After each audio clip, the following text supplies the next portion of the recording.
Kata pakalima. Mano kara fo kulunko. Police station mandi kasate o sate ndem boyta abere. Hani station kilim mawi. That is deliberate. Abele yomoy.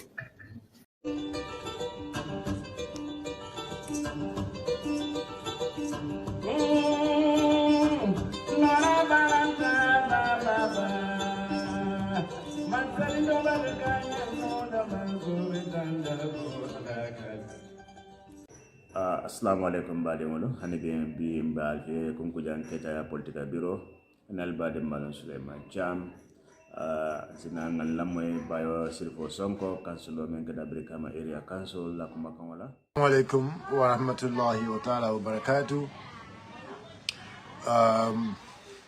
Nalibe kontong misilma ya kontong drola ka fale al badi malam silfo sonko aka bayo sonko Gambia. Bifanan gonsina naliye kacha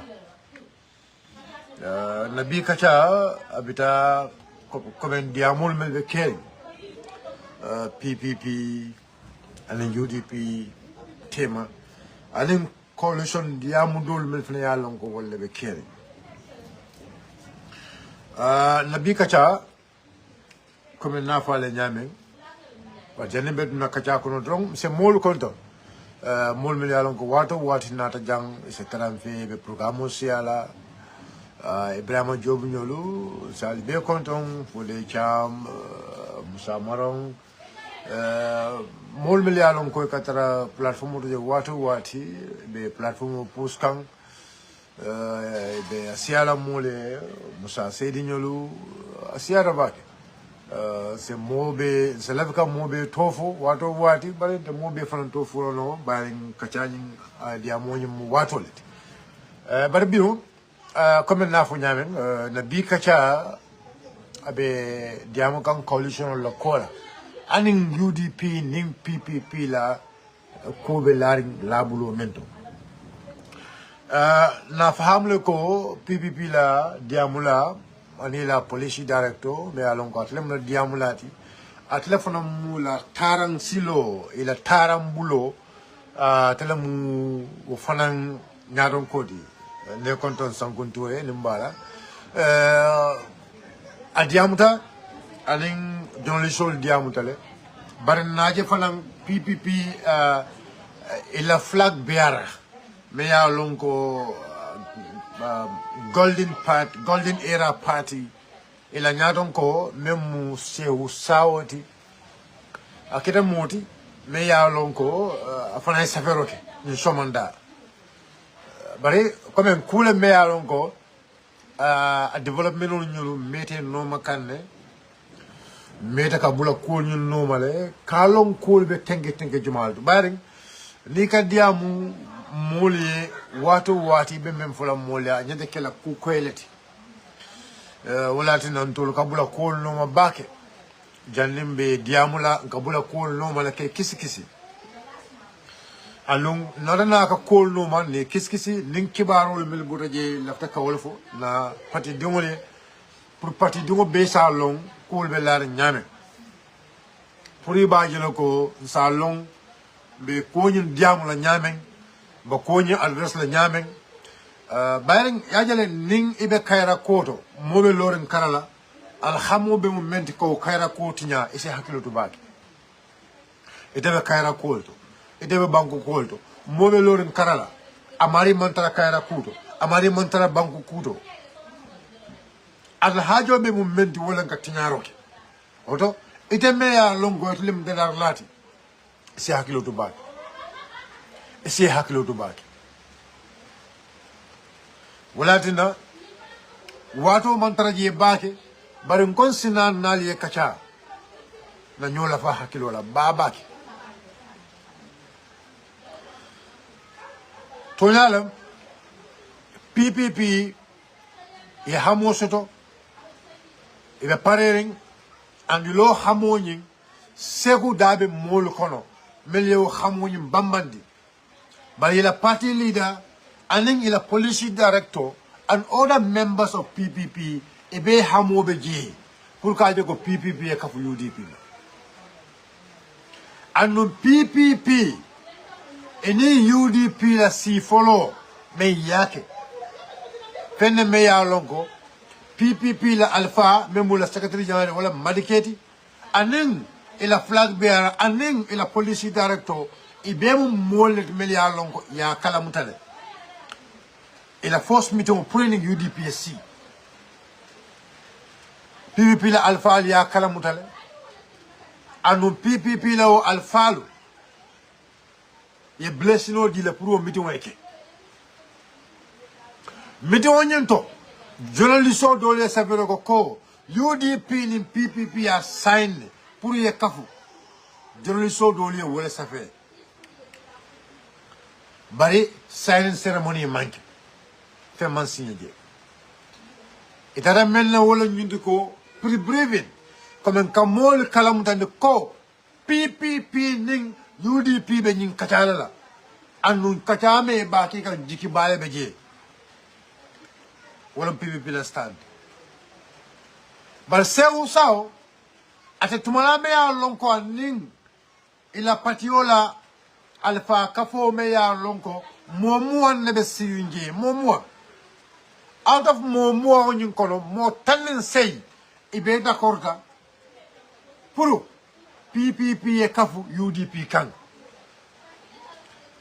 kafo ñin to je momuan ne be je but out of momuan mo tanin sey will be sonde le ko PPP e kafu UDP ma mo fula melia lonko wolman mo fula melia lonko wolman karto fay.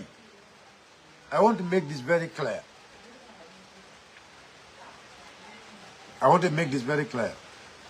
Melia lonko yela blessno dile pour PPP e kafu UDP ma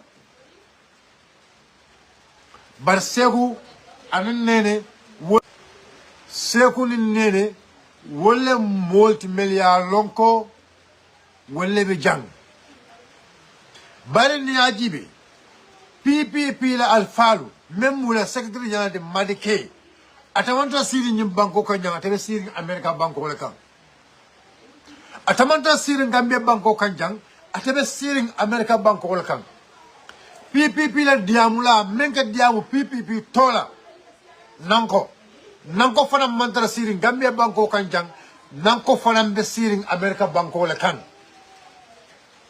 so Gambia banko kanjang yin temben sehula be siri jang anen nene sehula mula flag beati ye men ton bon pour ay la patio nyaton kaya anumba flag ye fana seku kafuta PPP ma nyaadi la anin PPP la ko kafuta nyoka nyaadi la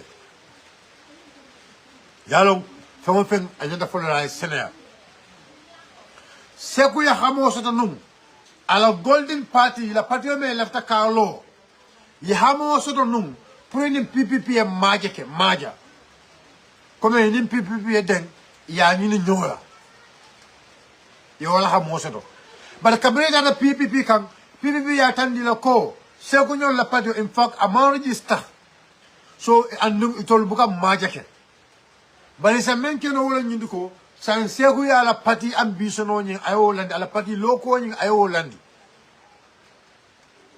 pour seku ya la parti loko ñi ayo landi san seku ya na ay kafu PPP ma ay PPP la membership karota ay ke PPP donti wala agreement me ya lonko yo wala soto seku ya na ay kafu PPP ay ke PPP donti bari wo tembo itol melbe PPP ani itol melbe PPP la alpha kafo bundala je moment tara je wotumo me ya lonko ay hamo soto pour que PPP nyaton kaya in the presidential election balen se ko yo hamo soto le so kay ko say alna ali kafu patio nyunto ali ka patio nyina membership card o ta ali ka patio dumoti se ko nata na ka kafu PPP ay PPP la membership card o ta anin nene ikete members of PPP ikete PPP party donald and PPP ni la foko ne dunte la party o kono e dunta je to la sai ni party o donald be la kanyanta ise fengo ni no party o kono according to PPP la e la diamula e même fo anu wala mula policy director me ya longo wala nankote se ko kafuta party o anin nene kabren segu kabuta parti oto anin nene PPP na foko sign ibe flag bearer open na sign ibe application open na comme UDP application open nyamen nem men la fita ka PPP nyaton ko ya imari sa apply as far as mu PPP dongolati isa apply non kabri ya ayele ko molia apply sign kabri ko molia apply PPP be kono moma apply je sekuda malaya apply bado wali la moy de PPP be kono moma place nyum pour que PPP la presidential candidate membe lola pour president ya PPP parti we moma apply na manga sekuda male nyaton ko ya anyin apply je bal alialo nyame sekundi nene ila police movement ila plan movement wala nyinde ko ni president mo soto e nyanda kala rono op ni fana londa balal aya tara sekundi nene nyine be bul ko ni segu mu nyaton ko damen nene le be kala la vice president nene le be kala la no malam ko e to lebe parti o nyum kuru ka nyola sain kabrin segu ya apply comme pour ay ke nyaton koti kabrin segu ya apply pour ay ke nyaton koti moment so do PPP kono même be nyaton ko ya nya apply ila na si ya kabrin wato me mbulo wato nyum banta ya sorong ila na si ibe agrida PPP be agrida pour ka segu tombon ka segu ke la flag verde ka segu ke la presidential candidate comme 2026 agreement no me alko PPP be agrida kabri be agrida wala sign pour ka segu ke la flag verde and the presidential aspiring candidate kabrin d'accord keda already d'accord keda sai ibitakan coalition diamo starta e beno coalition diamo nyun kono bari itol PPP la alfalu itol PPP la jamalu ila hamo mu nyinti ko nin coalition o be kala anyanda kala party lead coalition political party o wala nyanda ka coalition o nyaton kaya not candidate led coalition ñinam PPP ñinam mula miroti ñinam mula alfal la miroti ñinam PPP parti o dengu jamala miroti dengu jamala miro kaben segu yaje ko yimbira kan ne bayri ñinam mula position o anu ñinam UDP la position o anu UDP ni position o megle te very clear anu kata ko to yaje ko ninga dara party led coalition be kala political party o wala ñanta ka ñaton ka yake to be UDP the only political party, the most credible political party, well political party the mayor long wala nyanda ka party led coalition on nyaton kaya bayin jama be to lebulu e kachata ko tanke ilana na wakil ko tanke ku ka je ko ngo alun to le ka ndole ka UDP mo kilinga bamban do la miro mu nyati yina mun to la party o position oti do la party o position mu nyati ko pour na ka party led coalition ma coalition o mayor long ko political party le banya ton kala wala mun tolle miro anu wala mun UDP le miro de oto mbatun tolle ka fu UDP mo dro sai elatana ila police director na ka savero ke ka kitabo safe kitabo me yalo ko tolle miro to ning party led coalition be kala ni tolle ka fu UDP ba e jente ka munnim nage ya savero ke ya di UDP la e lafta pour signalo ke kabi adi UDP fana yo jibe UDP la na joko ye men safe tan kule me ya lon ko ila savero nyi fenne me ya lon ko bedatale fenne me ya lon ko UDP fana sontano ala le dakoro keta UDP sonta e fana sonta sa ba pour kana ka signoro ke yaje ko madike wala mu secretary general of the party wala PPP la secretary general wala PPP la al party wala marata PPP la bare atale mu secretary general PPP la kawaba tele bulo ko so ko pour ça madike ay bonan America ay na fata pour bonan America ay na pour que signer o nyinke ka signer ka jogo UDP ni PPP sign e be do ko kala kata kilinde bar madike manna anyanda na la bra manna folo bar sign dia mo be kerin sign ko be dia mo be kerin pour ka jogo PPP ane UDP ka fnyoma kibar sabe la ya sabe roke ye no men sabe ka foko a signer dele amanka kuma di member da segula da kono amanka kuma di member da UDP la da kono bar kibar safira le lefta ke la headline on safi o nyama bari kacabe ke kan anu kacanyin diki basu na je bayring kaponyin kono kapo PPP kono ila alfa kapo me yalon ko momu an ka sije wo alfa kaponyin mo tan seybe sondale pour PPP e kafu UDP maka coalition so in 2026 anu ay party led coalition sai ina tanata ina PPP ina UDP side kacata e kapo me familiarisation pour commencer na kacha na minuto nyobu na do ko kuma sinyola fokata jende lume ya lon ko madike mina pour signero eke san sekule bejam sekule nele bejam UDP press conference o commandi sekule nele bejam sekule nele mula nyatam koti yewol commandi pour ese mabe ni atra wati be buli fane mabe nanje as Gambians and other political parties all for a year invite. Ibena Taje, Kaw attend. Come on. What is the problem? Diamobe caring at all political party or maintain. Anu Alhamobe Jeko Puru political party or Puru at all new wedding. No way Kuso, remember for national issue. Because voter card registration I mobile affect. And in fact, Sekufong is a first-time registrar. I register can sign the Sekufong. So basically, akumayada bake puru kaje ko na IC muda ne scrutinize when the one political party o bela la miroti. Yeah. For na kala muda mundole ko esa fal ling tal Bensouda ya signet mundole. But for esa may fal anin tal Bensouda la kafo e man kafu nyoma janka registration okay. E kafuta nyuma jane registration okay.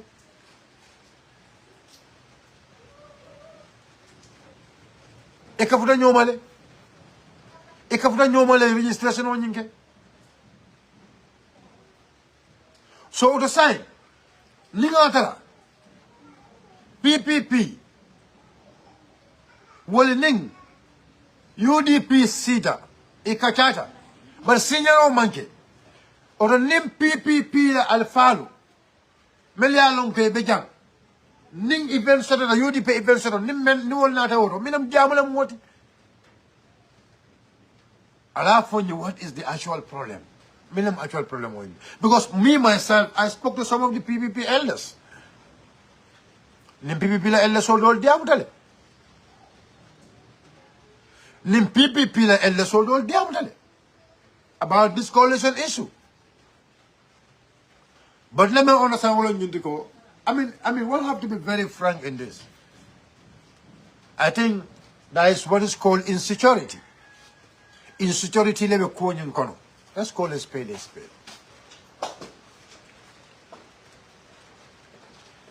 And remember je wolam you ko. Talib Bensouda wale bala do ko kan. Adlanta do ko menna. Wale bala do ko kan pour kaje ko PPP ning UDP kana kafunyo kan ajarata na fulola ajarata silo bela pour kaje ko PPP wala UDP kana la nyokan bayring ate amuto ko PPP moto letati bayring PPP la nyaton ko même madike ko party led coalition PPP la sapegla na diamula me alon golam nanko ko party led coalition ani modo melbe PPP kono wolbe sonta party led coalition wala diamo be kene ali la policy samana alla policy is accepted by UDP so it's matter of madike to come prior na pour comme ka senior nyinke pour madike na pour ka senior da make or ni event sol sotoda ni sekutata woto I don't think that should be a big problem. I don't think that should be a big problem. And I am not saying secular to the events, mafoko, that is the problem. And I want to make that very clear. But this is the situation of me along Kowole.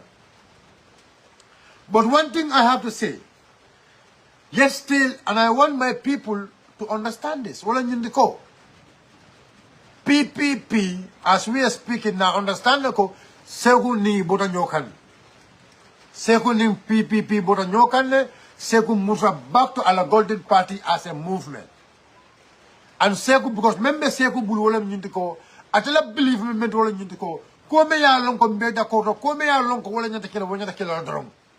And I believe movement wala nyintiko, ate as far as a commitment soto towards joining UDP, ate is not going back. And ate is not going to sit back and leave things to run. It will be part of it will be part of the things. And is going to work with UDP hand in glove. That is his policy. That is his thinking. And you know, Segumu is a young man. He has a vision. He has a vision. So basically, the moment he has the will to join UDP, I feel like there is no going back. He will always be with UDP to make sure things happen. But notwithstanding, very key point, and I want my people to listen to me on that key point. PPP, as we are speaking, in Mafoko, they are not going to do a coalition with UDP. PPP as a political party. Segu is somebody, Mayor Lonko, Ate, he has already made up his mind, and in Nene, they are going to work with UDP. They are not going back. They are going to work with UDP in the UDP. That is the belief of Segu. Wala believe the Segu Bulu, wala lana the Segu Bulu, and Segu, that's what actually he believes in. But to tell you, people probably understand. PPP, I understand there is something going on there.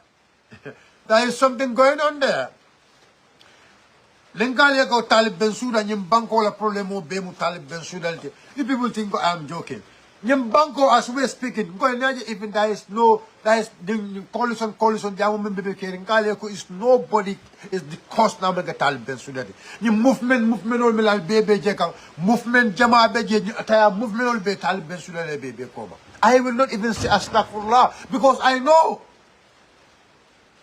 Fafa yalongo UDP la Kairomu, Fafa yalongo Banko la Kairomu, Talib Bensouda is not going to be part of it. Because Talib Bensouda na la kafo, that is their thought. Wula mula miroti. The guy is a big hypocrite. Talib Bensouda, ngale ko nafiki balem abe UDP ko na be nafiki ya menaje, abono UDP ko na nafiki ya klemo abe wala lansai. Because ngo kabre ganaba la patiolo la PPP ko kaya la ko. Come and join PPP. Come and Segu join the Jayaman. Now you join PPP. We can give you the flag bearership. But Talib Bensouda join the PPP. Like, you know, this is what I cannot understand. It is a koyoko. PPP muitam imama la patiol. Imama dabo patio kono. Koyoko janibe political party register. Nana ye join PPP. PPP ye tamin ye ke flag bearer. But you said you are not going to join PPP and make PPP your flag bearer. It's a government join the PPP. But now it is not a first political party. You want PPP to join you. And you are destroying, you are manipulating the minds of the people in the PPP. This is what is happening. Iba katakam back, puruka PPP la mind manipulate. Iba katakam back, so many political parties in this country. Iba katakuo ke kam puruke la mind taka manipulate.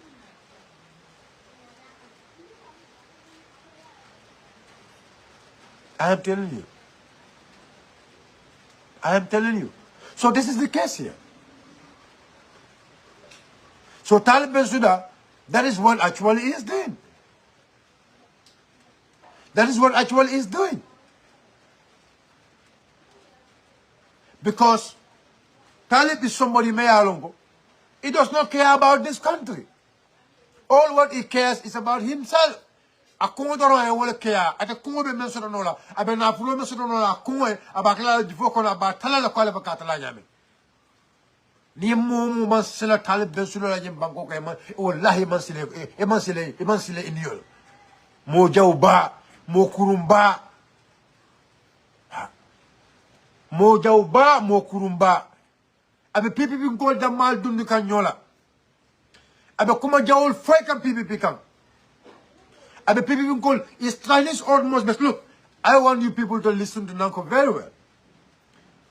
There is something going on. What we think versus what the people want to do. Gamen Valley.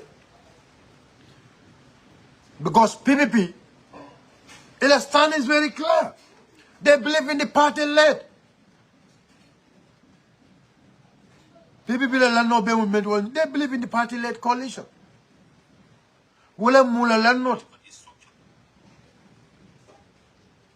That is their belief. But what is happening? Talib Bensouda is doing his utmost best.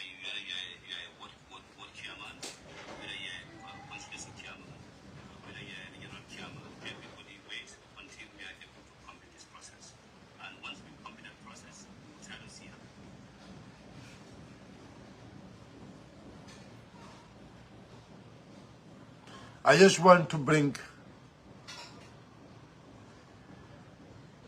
PPP.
So you see, because Talib, when Sekou and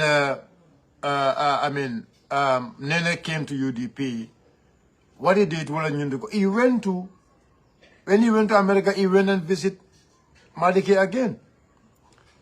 But now, let's all look at this. PPP have been trying so much. Purka Talib Samanang, prior to join PPP.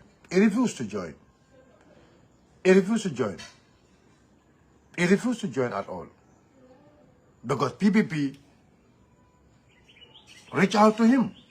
They tell him to join the party. But he refused to join the party. He preferred to go and form his own political party. Now, PPP in Sekou Nyol, they join PPP. And Sekou Nyol, they get in control of PPP. Now, all what he could do now is, all what at left Ate, he will go down, Kuria, Nafikia, Duma, to try to cause chaos between the people in PPP. That's all what he want to do. And that is all what he's good at doing. Talib Bensouda Jiko be mo. Muna adama do men Jiko be o nyama o Nafikia sifa, momen bo nyama, o Kuria sifa, momen be o nyama. Jumale be o kele la mansati. Jumale be o kele president, momen yalon ka adabu ka tonyaf. Jumale be o tala ye o ke president. This is the problem. Momen yalon ko adama dungula ka wole dundi nyola. Jumale be o tombol na iko wole be kele la president ni banko kanja. Momen yalon ko amang adabu ka tonyafo. Na ko jan dung ako jan dang. Kababe an kababe UDP ko. Aka adama dung dundi nyola an kababe UDP ko abe mol dum la nyola wato wad aba folete jan dung aba folete jan dang abita team talib jan aba folete dung aba jan aba folete dang. But you know what is more important? You know why I'm doing this program? I want my comrades, members of the United Democratic Party, as we are speaking, Sekou is part of UDP. Sekou and his golden era party, Wolu, Mumoleti Melia Lonko, Wolu, they are in UDP. Wolu, they are in UDP. And while they are not going back, they believe in their principle, they believe in their policy, and they believe in what they believe in. Well, already they are with UDP. So now PPP, no need to attack them. No need to attack them. Leave them at their own liberty. We had them. A man need more PPP call attack. A man need more kumafai PPP kankale ko. Nini nafi ko libe nyola. Nyimbanko problema manke mo na manke tale Bensouda de bide. Nyimbanko konente ya men political party na malte mo ko mo manta nyato ko yakana manke tale Bensouda de. Mo kurumba na fikiba amam bankoje akomodo na wolaje. Ha. Mo kurumba na fikiba akomodo na wolaje. Ha. Akomodo na wolaje, very ungrateful. Very, very ungrateful. A me mira ko time me alongo na bondi pampas wafola na samana na ke meyo di pampas wafila ye pampas wafila ata ya bondi pampas wafola ya samana ya ta ya ke meyo di ya in dunia be kono ya nganya ye mo nganya ndala patio dungul ya kanu patio dungul ya bunya patio dungul ko be kai patio dungul ko be kai wala ka lo ko atabe UDP lekela ama barako soto billahi wala ama barako soto. So for me, it's not my problem. The only thing about him, Nafi call him, Mole Meya Longo, is a sneaky guy. Very ungrateful. So now, Don Alcana song, yal push. Because this is their strategy. Because Kalabante will let's see the party on Yunkono, Nafi call let's see the party on Yunkono. Iminale yela nafiki ya saferol ke yela kalabanta saferol ko komen ye kalabanta ya kanyam yela nafiki ya ke nyameng to cause division can people call them mal dundinyola. But now we are waiting. Na people call moyle people call le safer jamal in their own it will form le safer jamal like. Let's see what's going to happen.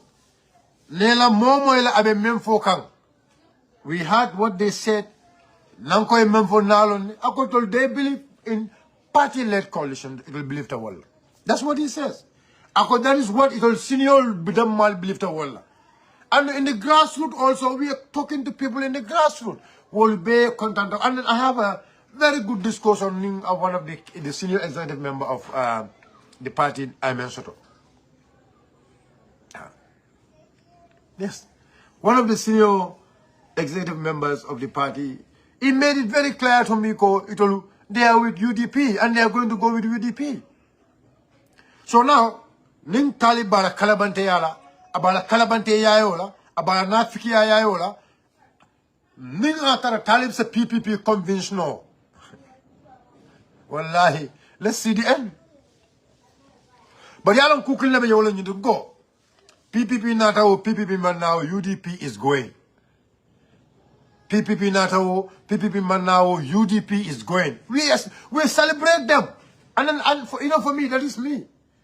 The more I celebrate, I celebrate them because they make their stand because they want to be with the party led.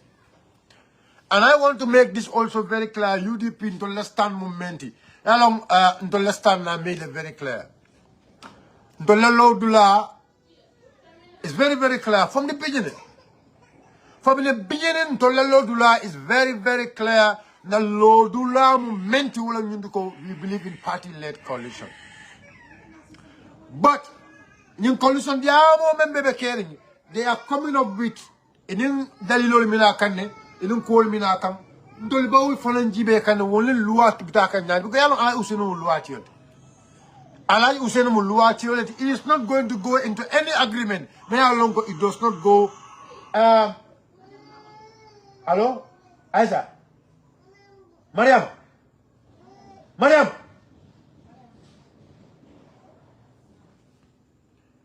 It's very simple.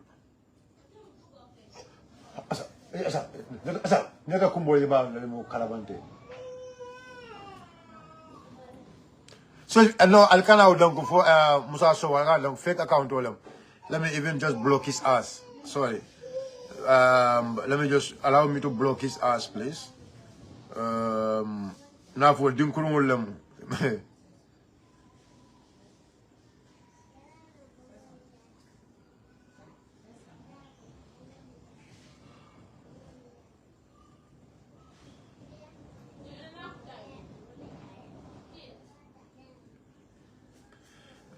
I don't know 1 minute.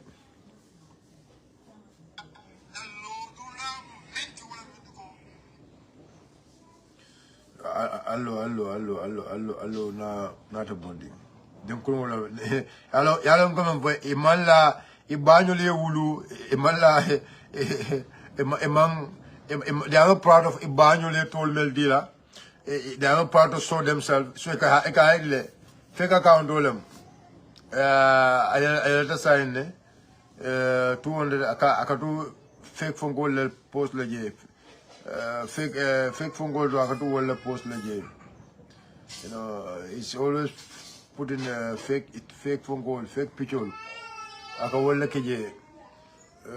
so mba block kan so pro albia on so yama yalo the time what in the block no e jamal bo wala nyama talib lañu dindumul be ciaw be wala nyama be talib la patio dinno be ma borin account le koma kulubali yani kalabante yani mo no be wala nyama.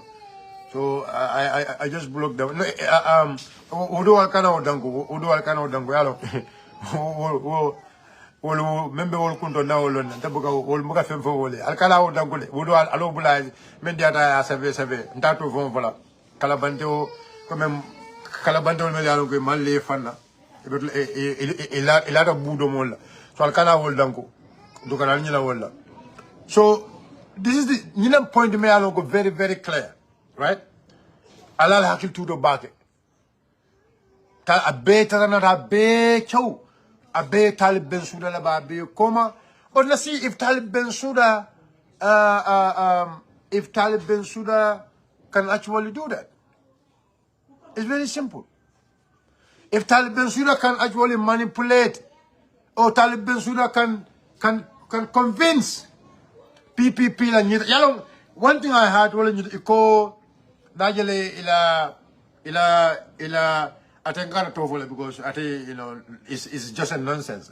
Ila American from going aboka sidi kabaya to gule but tarantara mo nan tam ko bay nana keda and nana maje ako PPP kabring PPP kabring ñul na de join da ako PPP e PPP wa ako American investor ako wolele PPP sang alila mo albinela inconsistency ya ano ako American investor wolele PPP sang kabiya PPP sang e PPP hand over to UDP.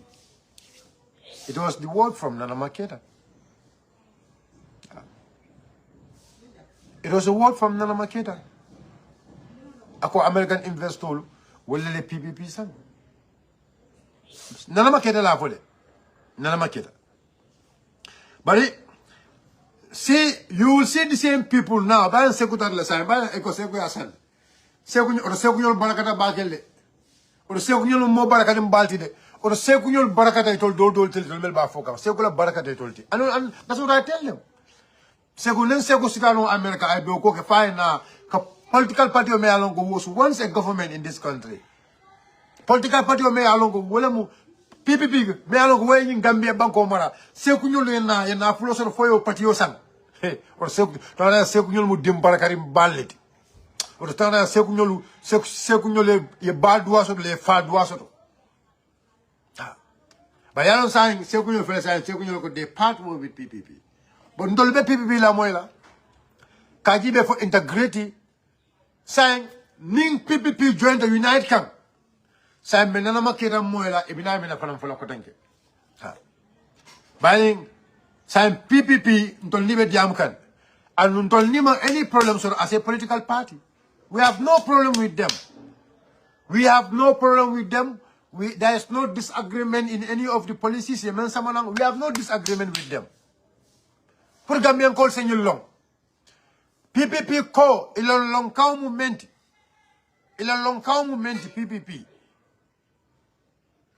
Il a PPP call a long moment. Wolang ko party led coalition. Pour coalition na bekela political party o me ya lonko wole be nyaton ka ya nyinkela PPP call to long wallet. That is the only reason PPP ning UDP be diamu kang ibe kafula nyoka nyadi. Ni